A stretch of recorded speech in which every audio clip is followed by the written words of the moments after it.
All right, let's get into our first discussion now. The political environment in Anambra State has become charged as the state prepares for its governorship election.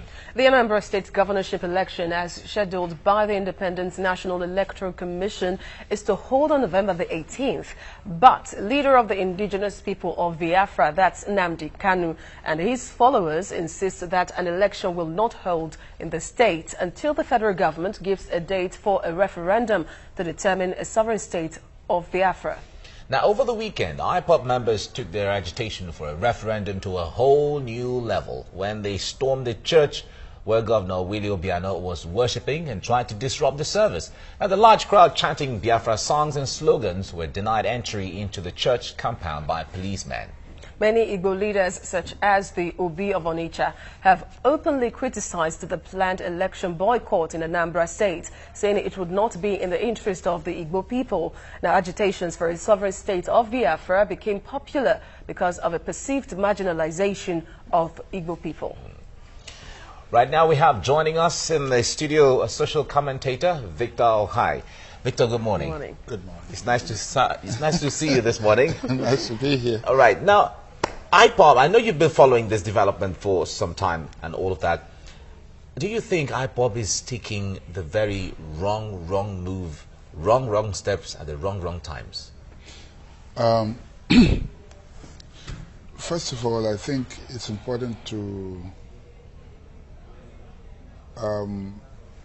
let's just separate the wheat from the chaff, understand where they're coming from and all that. What gave birth to IPOB, for instance, and is it necessary? And then before we can talk about whether or not what they're doing is right. The perceived marginalization of the Southeast is not unreal. I mean, they have a reason to feel the way they feel. For so long, you know, I mean, they've been victims, picked on at the very slightest provocation in the north and the west, wherever there's. The only place where they are perhaps freer is in the north central. You know, every other place where they are usually the first victims. I'm talking about people from the southeast. You hear terms like Inyamiri in the north, Omoibu in the southwest. From Edo State, you hear Bayale, all sorts of different places like that. They have names for them.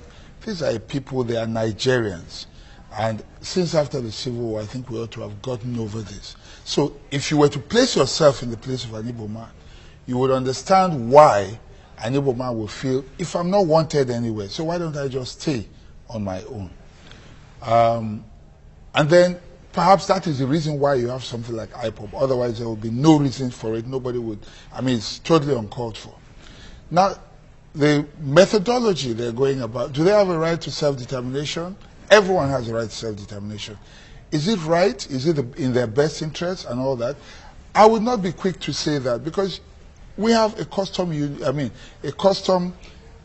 union, if you like, about 180 million people. That's a huge market. There are no custom barriers. You can do your business freely. You can travel to all these parts, and there's a huge benefit from it. And the Igbos are some of the biggest beneficiaries of these, what do you call it now, these trades, removal of trade barriers within the territory called Nigeria and beyond. Now, coming straight to the question. The young man, by some providence or all that, has found himself as a voice for, well, a group of people. He leads IPOB. And now he wants to take it a step further, even though he's on bail with conditions and all that. And he now assumes that, you know, he's some sort of leader. Because what he's doing is like running an alternate government. He has no right to do that under the laws of this country, because you cannot get up and begin to say there should be no elections unless there are procedures. You have representatives. If you want what you call a referendum, the normal thing to do is go through your representatives. If you have no confidence in your representatives, with the following he has, he should form a political party or go into the political parties with his supporters and effect change so that they will have a voice you know, at the National Assembly, at the State Assembly, or even for governorship, where they can determine what they want. This is why in other climes you have parties like the Green Party, where environmentalists would go in there. They don't have to win the main election, but they have a voice. We have a very good example in Julius Malema of the EFF in South Africa. Exactly. All right, let me come in at this point. Talking about the name tag Festive, it seems that almost every tribe in the country has a name it calls the other tribe. For example, Igbo people also call Yoruba people Ofemanu. And then people from the south usually call those from the north Mola. So it's so that might not be. It's just a product of ethnocentrism. It's not out of some sort of hatred according to many people. So that aside, now, do you think even in the past, up until today, that Igbo leaders have come together to integrate and build the region first off, so that they would have a bold front to chart a course for themselves? Because most of the time you see them go their separate ways. Well, you have a point there, because I was coming to that as well. Another reason that's given rise to IPOB, the very strong voice that they have today, is the failing of Igbo leadership. There is no, how do I put it now? Yes, you say that the Igbos they have a pattern that the Igbos have no leaders, Republican and all of that. But it's not I mean, when Zeke was there, he showed leadership. When Ojukwu, elsewhere, he showed leadership as well. But the problem is you have too many selfish people who are not ready to let down their, their interest. The truth is, even if you have a Biafra Republic today, I guarantee you the war will continue. You cannot be guaranteed any unity. We've seen it happen in South Sudan, and it has happened in so many other countries before. So the thing to do is for Ohanese, or whatever socio-political groups, to be able to go back, sit down, and ask themselves questions. I want to give them an example. The Niger Delta is a very good example. Whatever they say outside, somehow they have one voice when they come to speak. They articulate what they want, and they go about it. There are those speaking at the political level, there are those speaking at the militancy level, and all of that. And when they say stop, the boys in the creeks listen to them. The Igbos should look inwards and ask themselves some questions. Should this continue? Because they'll be ridiculed. If you don't have a clear voice, it is easy to divide you. Even if they want a referendum, even if they want self-determination, they must have a unified voice. Is it Nnamdi Kanu that is that unified voice? I'm not so sure, because there are the politicians on the one hand, they do have their followers. There's IPOB on the other hand. In terms of mass following, he also has. So there needs to be a meeting point. But stopping the Anambra election, harassing people in churches or the governor, is not the way forward. If they go and they disrupt the elections, one way or another, somebody may get in there, and it may not be who you want. Unless they have a secret agenda and who they want to come out and vote on that particular agenda. All right, we have there's another new offshoot of movement now called the Biafra Zionist movement. In fact, he's gone ahead to appoint ministers, he's gone ahead to appoint ambassadors and all of that. To declare himself president. Now, in all of those, it tells you how egalitarian the Southeasterners are when it comes to not having a unified formidable leader, like you said earlier on. But let's come back to IPOB leader himself. He's on bail, like you said. He has violated most of the conditions all of the conditions, exactly, all of the conditions, and he still has not been arrested. Well, I wish you didn't make the last statement, because I was going to speak to that particular issue. All right. That what is happening is also a failure of leadership at the federal government level. Where there's firm leadership, and I do not mean going to arrest or shooting people, that's not it. The acting president had gone to the Niger Delta to talk to the people in the various states, not necessarily in the creeks and all, and it somehow calmed things down, with the exception of what we're hearing now, that another group is coming up to say they might begin to blow pipelines again and all that.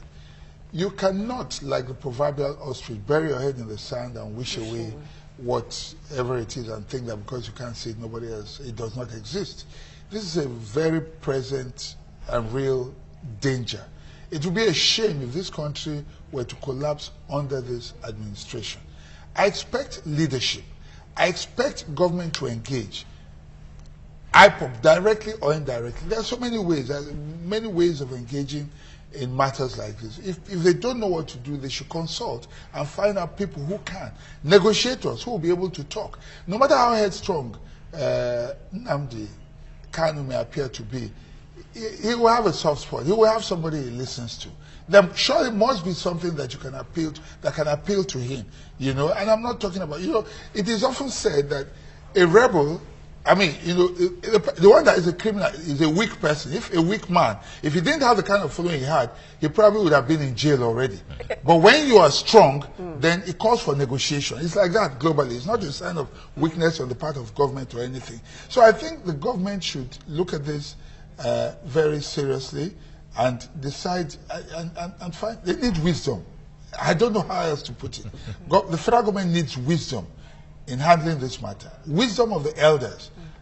You know, or I don't know how to put it, you know, but they need wisdom. And don't you think it's because of this wisdom they've somehow shied away from arresting him again? Because the last time it happened, look at him now, he's emboldened and he has more followers. People go to him. They sort of revere him now. I'm talking about Eastern youth. They see him as, you know, the Messiah that could take them to the promised land called Biafra. So, talking about wisdom, yes, the acting president, you know, put a meeting together, called the Southeastern leaders, but did not call the IPOB members or even Nnamdi Kanu. And Nnamdi Kanu is saying that no election in November in Anambra State. Now, let's just look at it because we cannot push it away. What if on the election day, nobody comes out to vote? Will it be victory for the Nigerian government or IPOB? Because it seems it's going to be a litmus test to the government. You have asked a very good question. Ignoring anyone with the numbers that Kanu commands right now is a huge mistake. He needs to be engaged directly or indirectly. Just like the federal government wanted to engage with Boko Haram, except that Boko Haram was unreasonable, they were not ready to go into any form of negotiation. I've not heard, up to this moment, and I stand to be corrected, that Kanu has said he's not willing to talk. I think he felt slighted. I would say rightly so. The criminal is the one that has no following. If he can command that number, that is like democracy. Do you understand what I'm saying? He doesn't need to be voted for. The people are voting for him by their numbers. You can't ignore the threat that he poses. You can't kill him right now. You can't arrest him anymore. It's difficult. And they have allowed it. Engage him. The people you are calling do not command any numbers. That's the truth. Let's face the reality. It's time. You see, this is what happens when government is surrounded by people who always say you're right. Oh, forget, ignore, and all that. You need people who will speak the truth to you. Call this young man, you know, whether secretly, openly, or whatever, discuss with him. What does he want? You don't necessarily have to give in. But the moment you have started discussions, there is, because every man has a bit of ego in him, you know, it doesn't matter if he goes back and brag. They have said, when the text or message comes, he'll go and say, the president has sent for me. It means, okay, they're fine. It doesn't matter. But the president remains the president. He's not the president. And he just, you know, commanded a small section or a group of people. Whatever you call them, it doesn't matter. But there's a need to engage as quickly as possible for things. That's why I talked about the ostrich. That's the federal government's approach right now. It is wrong. Things are getting worse. It's going to get even worse when other groups take a cue from him. I'm not talking about the Zionist movement now, but from the southwest, you heard about Ulimo the other day. The Niger Delta is talking. North Central. North Central. Otherwise, youth are talking. Southwest. The government cannot control it. I can assure you. The sooner they engage, the better for the government and for all of us. All right. We'll be running off soon, but let me ask this question. You talked about government engaging Kanu and his IPOB movement, but let's create a scenario where the government does not engage them. By November 18th, when the election in Anambra State is supposed to hold. Yes, she asked a question. I didn't quite answer it. Oh, yeah. Let me answer that before you say that. What would it protect? If it doesn't, believe me, it will embolden them so much more. Remember what happened when, you know, he started first by moving out and commanding these troops. They were in Ebonyi. Was it Ebonyi the other day? Or Ebonyi. Exactly. You saw the large following. Next, he said he's going to, what do you call it now? He's coming to Lagos. And he's already in talks with Afenifere, whether you like it or yes. You understand what I'm saying? That what he's coming for is not as an affront to the Yorubas, but you know, the truth is, a lot of these groups are already, whether we like it or let me tell you, working together. They're not. They're talking at certain levels. The Southwest is the most prepared to live right now. I make bold and I say it on TV here. They are meeting secretly. They have their own government, but they are not confronting the federal government. Once the rest of the country fight and begin to destroy itself, the Southwest will just move neatly without firing a bullet. They made a statement. You understand what I'm saying? Many groups are like that. So let the government not fool itself and think that unless they are complicit and that is what they want. You know, if that happens, November 18 happens and there's no election, there is nothing this government, there will be, this government would have lost it totally. And it's not using force. If you go out there with armored tanks, it will not make people come out. Rather, they will rather sit at home. The sooner they engage with KANU, the better. Well, it seems the federal government has their work cut out for them. Thank you very much for your analysis at this time. Victor Okai, a social commentator, thank you for coming. Thank you for having me. Thank you.